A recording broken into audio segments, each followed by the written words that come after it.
शर्म नहीं आती है उन लोगों को, एडमिनिस्ट्रेशन को, इस मुल्क को, कि आप अपनी इबादत कर रहे हैं और पुलिस आपकी इंतजामिया आपको महफूज कर रही है?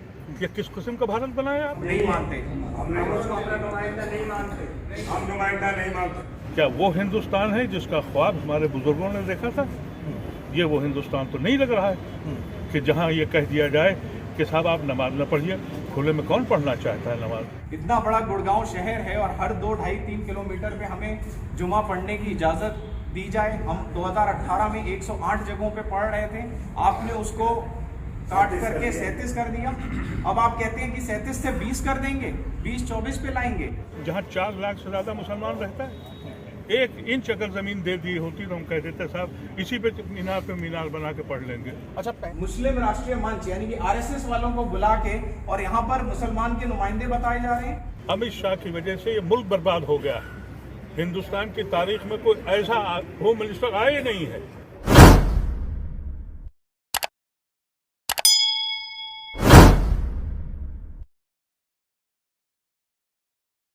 हरियाणा के गुड़गांव का नमाज विवाद, खुले में नमाज विवाद अब एक नए मोड़ पर आकर खड़ा हो गया है। यानी जो 37 जगहों पर, चिन्हित जगहों पर डीसी की तरफ से परमिशन दी गई थी, अब उसमें से 8 जगहों की परमिशन को रद्द कर दिया गया है। और कल ही एक पूरी टीम बुलाई गई, उसके बाद एक मीटिंग की गई जिसमें मुस्लिम संगठनों के लोग भी शामिल थे, जिसमें दूसरे संगठन भी शामिल थे। तमाम लोगों ने डीसी के यहाँ मीटिंग की। उसके बाद कुछ लोगों से हमारी बात भी हुई है जिनका कहना है कि धीरे धीरे अब उन 37 जगहों को पूरी तरह से ये तैयारी की जा रही है कि इनको खत्म कर दिया जाए। जो प्रशासन की तरफ से प्रेस नोट जारी किया गया है उसमें कहा जा रहा है कि जो स्थानीय लोग हैं उनकी परमिशन के साथ आप नमाज अदा कर सकते हैं, पब्लिक प्लेसेस पर आप नमाज नहीं अदा कर सकते, उसके अलावा सड़कों पर नमाज नहीं अदा कर सकते, सार्वजनिक स्थानों पर नमाज अदा नहीं कर सकते।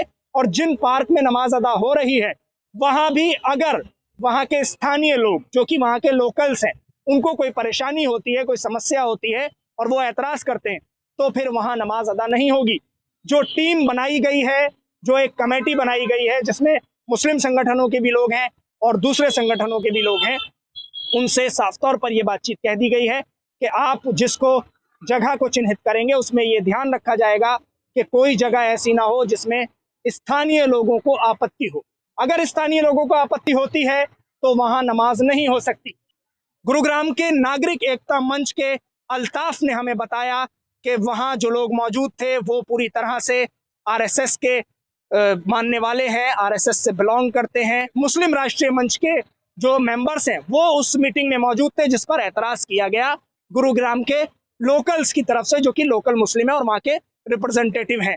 तो उनके एतराज के बावजूद वहां कमेटी गठित कर दी गई, कमेटी बना दी गई, खूब शोर और हंगामा हुआ लेकिन कोई फायदा नहीं हुआ। आज फिर गुरुग्राम के उन्हीं जिम्मेदार मुसलमानों ने एक बैठक की जिसमें क्या कुछ तय हुआ है सबसे पहले आपको वो सुनवा देते हैं ना। और हर नई जो कोई भी कॉलोनी बनती है, टाउनशिप बनती है, उसमें जगहें दी जाती हैं इबादत के लिए, मंदिर के लिए, मस्जिद के लिए, गुरुद्वारे के लिए, मुख्तलिफ जगहों के लिए। कोई एक प्लाट, 1 इंच ज़मीन दी इस पूरे टाउनशिप में जहाँ 4 लाख से ज़्यादा मुसलमान रहता है, 1 इंच अगर ज़मीन दे दी होती तो हम कह देते साहब इसी पे मीनार बना के पढ़ लेंगे। अच्छा, तो नहीं, मुझे बताइए इससे ज़्यादा अफसोसनाक बात होगी कि कोई आदमी इबादत कर रहा है, उसको पुलिस का प्रोटेक्शन दिया जा रहा है। शर्म नहीं आती है उन लोगों को, एडमिनिस्ट्रेशन को, इस मुल्क को, कि आप अपनी इबादत कर रहे हैं और पुलिस आपकी इंतजामिया आपको महफूज कर रही है? ये किस किस्म का भारत बनाया आपने?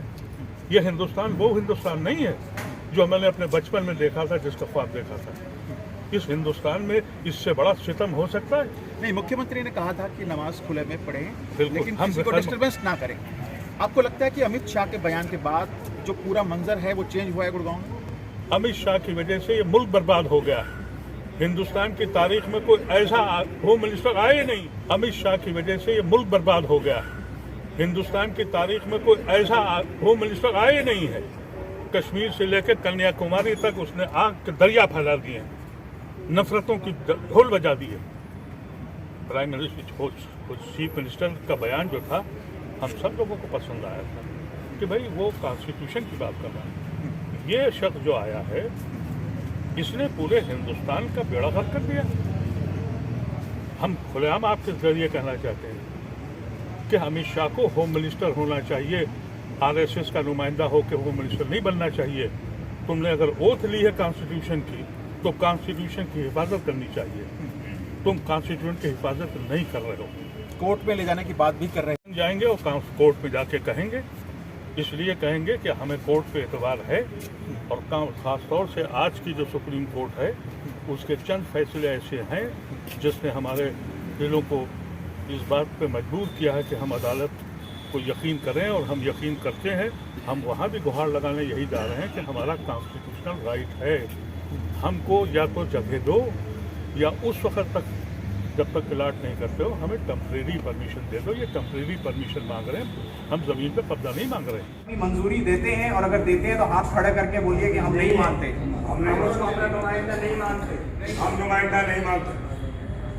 अब मैं आपको बताऊंगा ना था ना है ना मानेंगे। ना नुमाइंदा वो था ना है और ना ही हम कभी मानेंगे। वो हमारा भाई है बस जी। दूसरा हमारा भाई है, उसको हम समझाएंगे कि सही रास्ते पर है। जी। दूसरा मेरी जब मैं बोलने लगा और जब मैंने बताया मीटिंग के अंदर डीसी साहब को, डीसीपी साहब को, एसडीएम साहब को कि हमारे पास पहले ही जगह कम है, 37 जगह तो हमें कम पड़ रही है। इतना बड़ा गुड़गांव शहर है और हर 2, 2.5, 3 किलोमीटर पे हमें जुमा पढ़ने की इजाज़त दी जाए। हम 2018 में 108 जगहों पे पढ़ रहे थे, आपने उसको काट करके 37 कर दिया। अब आप कहते हैं कि 37 से 20 कर देंगे, 20-24 पे लाएंगे।